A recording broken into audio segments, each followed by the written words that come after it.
Alright, so here's a PvP guide. First off, this is not a guide where I'm going to sit here and show you my skill window and read tooltips to you. I'm assuming that you can read for yourself. So what I'll be doing is showing you how to use the different types of skills in ESO. This information is going to be applicable to all races, classes, and weapon types. And I'll be demonstrating on a Dragon Knight. I use one-handed shield and two-handed weapons, but even if you use ranged weapons, this guide will still help you win your small-scale PvP encounters. Also, this guide is not going to be showing you how to PvP in a Zerg in ESO. I mainly focus on 1v1s, 2v2s, small scale shit because that really shows how skilled you are with your character, and that's how I like to PvP. So I'm going to show you how to use your fucking character. Okay, so before I go into my PvP rotation, here are the basic elements I'll be showing you how and when to use. CC, dots, blocks of aids, and finishers.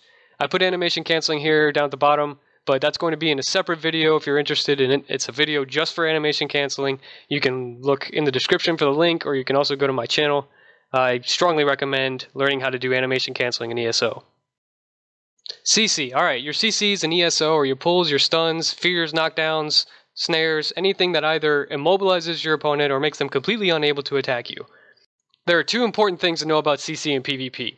First, you can break out of it. So if you are ever pulled, stunned, or knocked down, you can press your left and right mouse buttons at the same time, your character will do a Superman pose, and you'll get the fuck out of that CC. But if it's a CC where you're snared or immobilized, then you have to press your evade button, and then you'll get the fuck out of that CC. Do that shit!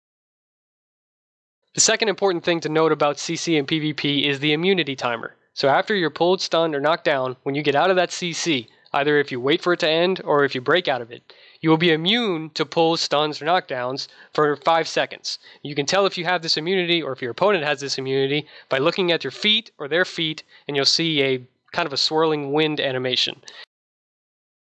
Now, when this animation is going on, you cannot get pulled, knocked down, or stunned. However, you can get snared, so that's a great time to snare or immobilize your opponent. Okay, so remember how I told you how to break out of CC? Well, you know what's even better than breaking out of CC? Not getting fucking CC'd in the first place. So there's two ways to do that, either evade or block. So pretty much everyone knows how to evade. You've got your evade button, you press that, and then for a short period of time you're immune to all damage and also CC.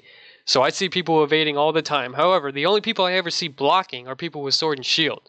I don't think everyone realizes that you can block with any type of weapon. So when you block, you will be immune to all CC as long as you're holding the block button. Blocking only costs a small amount of stamina compared to evading and breaking CC. That's why I should see everyone blocking instead of evading or letting CC smack them in the face. Again, no matter what type of weapon you use, you can block. So next we have dots, or damage over time attacks. Here's some of the dots in ESO. There are more of them. Every class has at least one dot, and almost every weapon type has a dot as well. So finally we have finishers. Since there aren't many of these skills, this doesn't apply to everyone. Nightblades get Impale, and two-handed sword users have Executioner. These skills do a lot more damage to low HP targets, but they don't necessarily do a whole lot of damage otherwise. So use them when your opponent is almost dead, not when they're full HP. So now it's time to put everything together. Here's a general rotation that works exceptionally well for me in small-scale PvP.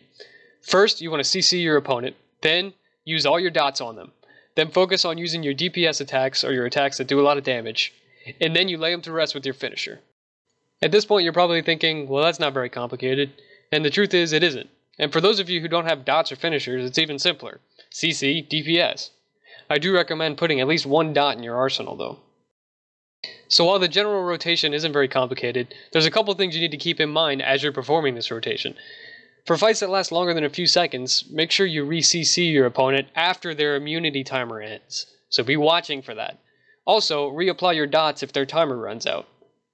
And finally, throughout all of this fighting, make sure you either avoid their CC attacks or break out of them as soon as possible. So there's my recommendation for PvP rotation. CC, dots, DPS, finisher. There are many ways to implement that. My combo uses abilities from the Dragon Knight class and one-handed shield plus two-handed weapon skill lines. Your combo may be completely different, but if you follow this general rotation, you should be able to win most of your fights. Also, keep in mind that the weapon swapping ability that you get at level 15 allows you to be extremely versatile when building your combos. Don't be afraid to build both of these skill bars in such a way that your 1v1 combo involves a weapon swap in the middle of it, like mine does. If you've been watching my fights carefully, you'll see how I integrate animation canceling within my rotation. Make sure you check out my next video to learn how to optimize DPS within your PvP combos. Thanks for watching, and feel free to post comments and critiques below.